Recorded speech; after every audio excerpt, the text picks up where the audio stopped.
ETF index mutual funds నేర్చుకుని stock మార్కెట్లో రాణించాలనుకుంటున్నారా? వెంటనే ఈ నెంబర్కి కాల్ చేయండి.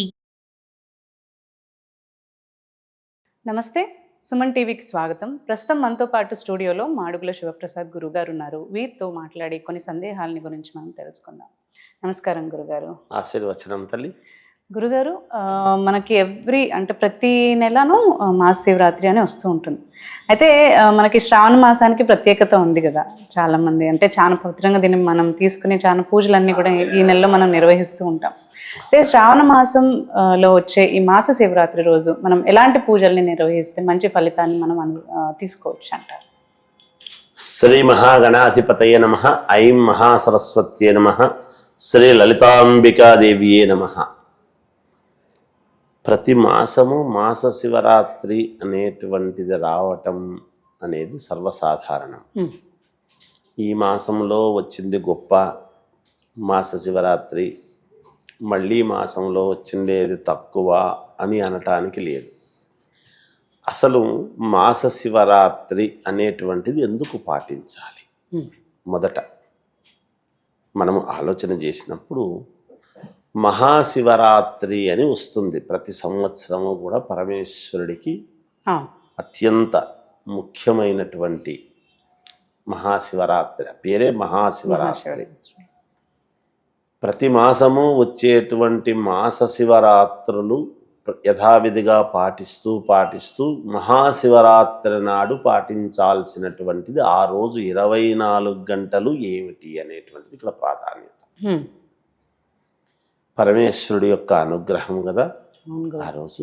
అందుకని ఇక్కడ మాస శివరాత్రులు ఎప్పుడూ కూడా మనము ప్రతి మాస శివరాత్రికి రాత్రి శబ్దం, మహాశివరాత్రి రాత్రే, ఏదైనా రాత్రి శబ్దం ఎక్కువ. ఇక్కడ మనకేమంటున్నాము అంటే సాయంత్రము 6 గంటలు సూర్యాస్తమయము ఎప్పుడైతే సూర్యుడు అస్తమించాడు అనేటువంటిది ఉందో అది రాత్రి కిందికే లెక్క. మనం ఆలోచన చేయాల్సింది అదే. ఇక్కడ చిన్న ఇది సవరణ.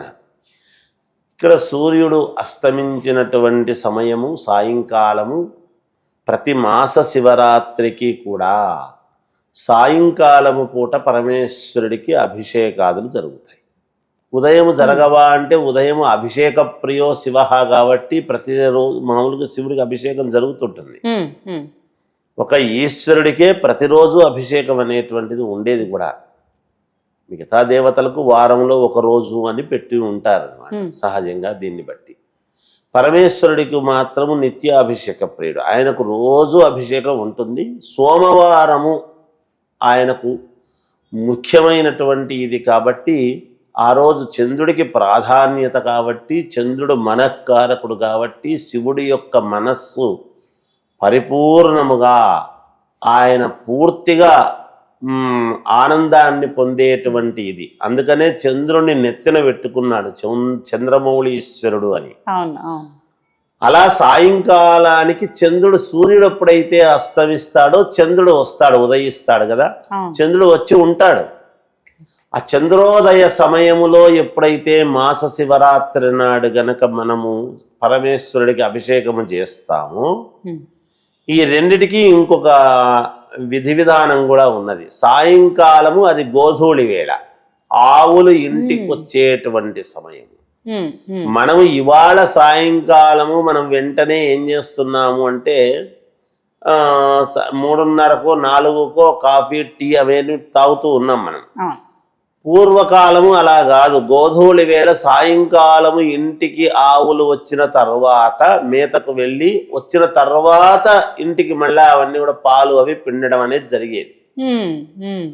ఆ పాలు కూడా ఆవు పాలు కదా, చాలా స్వచ్ఛంగా తెల్లగా ఉంటాయి కదా. అందుకే ఆవు పాలతో అప్పుడు పిండి అప్పుడు అభిషేకం అనేటువంటిది చేసేటువంటి దానికి అవకాశాలు ఎక్కువ. అలా ఎప్పుడైతే సాయంకాలము గోధూళి వేళ అనేటువంటిది ఎప్పుడైతే జరుగుతుందో, గోవులు ఇంటికి వస్తూ ఉన్నప్పుడు ఇంకొకటి కూడా ఉన్నది. ఆ ఆవుల యొక్క గెట్టెలతో ఇలా దుమ్మును ఇలా ఇలా ఇలా ఇలా ఇలా గోధూళి అనేటువంటి పదం వచ్చింది అక్కడి నుంచి. గోవు యొక్క ధూళి. ఆ నడుస్తూ ఉన్నప్పుడు ఆ ధూళి ఎవరి మీద అయితే వాళ్ళ మీద పడుతుందో వాళ్లకు ఐశ్వర్యం పడుతుంది అని శాస్త్రం. అందుకని గోధూళి వేళ మహాలక్ష్మి సంచార సమయము అనేటువంటిది ఒకటి. తథాస్తు దేవతలు పైనుండి ఉండి పైనుంచి తథాస్తు అనేటువంటి దేవతలు ఉంటారు, తథాస్తు అంటారు అనేటువంటిది ఒక ప్రతీక. ఇన్ని రకాల ఉండేటువంటి వ్యవహారము కాబట్టి అందుకని తల్లి సాయంకాలము పూట ప్రతి మాస శివరాత్రికి ఇలా 11 శివరాత్రులు ప్రతి మాస శివరాత్రి పాటిస్తూ ఉండి మహాశివరాత్రి నాడు ఏకధాటిగా ఆ రోజు ఉదయం నుంచి రాత్రి వరకు స్వామికి దగ్గరనే ఉండి రాత్రి మళ్ళీ లింగోద్భవ కాలం వరకు పూజలో ఉండి మళ్ళీ మరుసటి రోజు ఉదయము స్వామికి అభిషేకము చేసిన తరువాత మనము ఈ ఉపవాసము అది దీక్ష అనేది స్వామికి నివేదన పెట్టిన తర్వాత వదిలేసి మనం తినటం అనేటువంటిది జరిగేటువంటి పాటింపు ఇలా ఉండాలి అని ఒక నియమము అనేటువంటిది మనకు శాస్త్రములో చెప్పినటువంటి మాట. శాస్త్ర ప్రకారముగా అది జరుగుతుంది.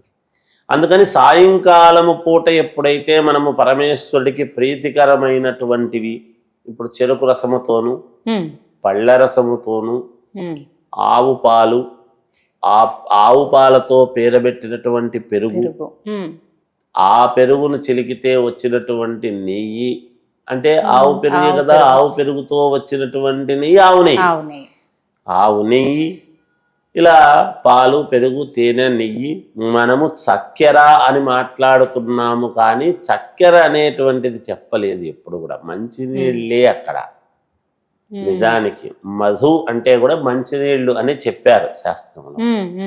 మనం మధు అంటే తేనెను వాడాల్సినటువంటి అవసరం లేదు. కొంచెము బెల్లము తీసుకొని చెరుకుతో తయారైనటువంటి బెల్లముతో కూడినటువంటి నీళ్లను తీసుకోవడం తీపి పదార్థముగా మంచిది. ఎప్పుడు కూడా తేనె ఎక్కడి నుంచి వస్తుంది సర్వము అందరికీ తెలుసు. మనము పాలు పెరుగు తేనె నెయ్యి చక్కెర మనం చెబుతున్నాం కానీ ఊరికే వాడుక భాషలో పంచామృతాలు అనేవి ఇప్పుడు పట్టు నుంచి వచ్చినటువంటి పట్టు తేనె అనేదో మాట్లాడుతుంటారు. ఈ తేనె ఆ తేనె అది కరెక్ట్ కాదు. దాని నుంచి వచ్చినటువంటి తేనె కాదు మనం వాడాల్సింది. మధు అంటే మంచినీళ్ళు అని చెప్పారు శాస్త్రంలో. అలా ఇవి కొంచెము బెల్లపు నీళ్లు అవి కలిపి చేసుకోవటం అనేటువంటిది పరమేశ్వరుడికి అతి ప్రీతికరమైనటువంటి వ్యవహారము. అలా అభిషేకము అనేది మాస శివరాత్రి అనేటువంటి రోజు. ప్రతి మాస శివరాత్రికి ఏమిటంటే ఉదయము నుంచి ఏమీ తినకుండా ఉండి సాయంకాలము అభిషేకానంతరము తీర్థ ప్రసాదాలు తీసుకున్న తర్వాత రాత్రి భోజనం చేస్తారు చాలా మంది. లేదు ఆరోగ్య పరిస్థితుల దృష్ట్యా కుదరలేదు గురువు గారు అనుకుంటే ఉదయం ఏదైనా అల్పాహారము ఏదైనా కాస్త తీసుకుని సాయంకాలం వరకు ఉండి అభిషేకం చేసుకుంటే, ఎందుకు అభిషేకం చేసుకోవాలి అసలు? మాస శివరాత్రి నాడు చేసుకోవాల్సిన అవసరం ఏమిటంటే రోజు చేసుకునేది వేరు, మాస శివరాత్రులు చేసుకుంటే ఏమవుతుందంటే పరమేశ్వరుడికి ప్రీతికరమైనటువంటి. మరి మిగతాటివి కాదంటే ఉంటాయి. మనము కూడా మన ఇంట్లో అందరూ ఉంటాం. ఒక తల్లికి ఒక 10 మంది బిడ్డలు ఉంటే ఒకరి మీద ఏదో కొంచెం ప్రేమ ఉంటుంది. కొంచెం పదార్థాలు స్వీట్లు ఎన్నో ఉండినా అన్ని స్వీట్ తీపి పదార్థాలే కదా. ఒక దాని మీద నాకు ఇదంటే ఇష్టము అని చెబుతాను. ఎంతమంది దేవతలు ఉండినా నాకు ఈ దేవుడు అంటే కొంచెం ఇష్టము అని చెప్తాను. అలాగే పరమేశ్వరుడు కూడా చంద్రుడికి ప్రతీక అయినటువంటి సోమవారం నాడు ఎక్కువగా ఇది, తర్వాత సాయంకాలాలు మాస శివరాత్రులు ఇటువంటివి ఎంత పరమేశ్వరుని తలిస్తే అంత ఆయన మనకు ప్రీతికరముగా ఇవ్వటానికి. మనకు ఎక్కడ ఇస్తాడండి? మేము ప్రతి మాస శివరాత్రి చేస్తున్నాం, మేము చేయడం లేదంటే మనం ఒక్కటి ఆలోచన చేయాలి. రాక్షసులకు సైతము తపస్సు చేస్తే పరమేశ్వరుడు వరం ఇచ్చినవాడు కదా, అవే కదా మనం చెప్పుకుంటున్నాము. ఒక రకంగా భస్మాసురుడికి ఇచ్చింది ఆయనే, ఎంతమందికి ఇవ్వలేదు ఆయన? తపస్సు చేసి అంతమంది అడిగిన వెంటనే రాక్షసులకు కూడా మరి పరమేశ్వరుని గురించి తపస్సు చేస్తే ఆ తపస్సుకు మెచ్చి ఇచ్చినాడు కదా. ఇచ్చేస్తాడు. అవును. మరి మనం మనుషులము, మామూలు మానవులము. మనము కరెక్ట్గా చేసుకునేటువంటి విధానం ఎప్పుడైతే చేసుకుంటామో తప్పకుండా పరమేశ్వరుడు మనకు ఏదో ఒక రూపకంగా మనకు తప్పకుండా ఇచ్చి తీరుతాడు, మనకు పనులు జరుగుతాయి అనేటువంటిది నమ్మకంతో మనం చేసుకుంటూ పోతే తల్లి ఖచ్చితంగా మేలు జరుగుతుంది. జరగదు అనేటువంటిది ఏమీ లేదు అక్కడ.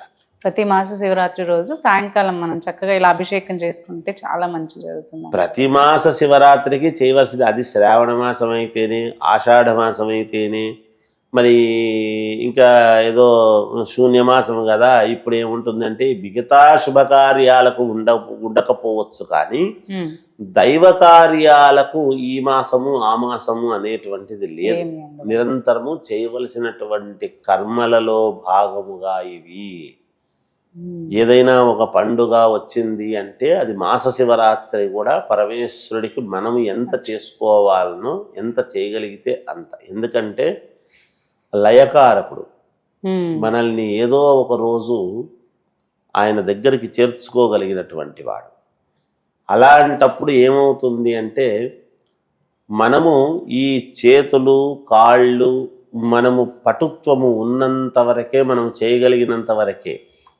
అందుకనే తర్వాత అవసాన దశలో నేను చేస్తానో చెయ్యలేనో స్వామి, ఇవి నాకు చేతులు కాళ్ళు మనస్సు ఇంద్రియాలు కరెక్ట్గా ఉన్నప్పుడే నేను చెయ్యగలను. ఆ బాగున్నప్పుడు మనం చేయాలి.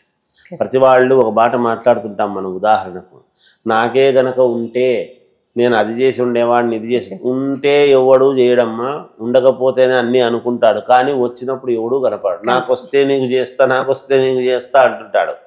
నేను ఇది కొంచెము నేను ఇది దాటినానంటే నాకు గనక వచ్చిందంటే నీకు అది చేస్తా, వాడు ఎవడు అట్లాంటి వాడు ఎవడు చేయడు. జీవితంలో ఏమి చేయరు వాళ్ళు. మనకు అందుకని ఇవన్నీ ఎవరో చేస్తారు అనేది కాదు, కానీ మనము చేసుకోగలిగినప్పుడే మనం చేసుకోవాలి.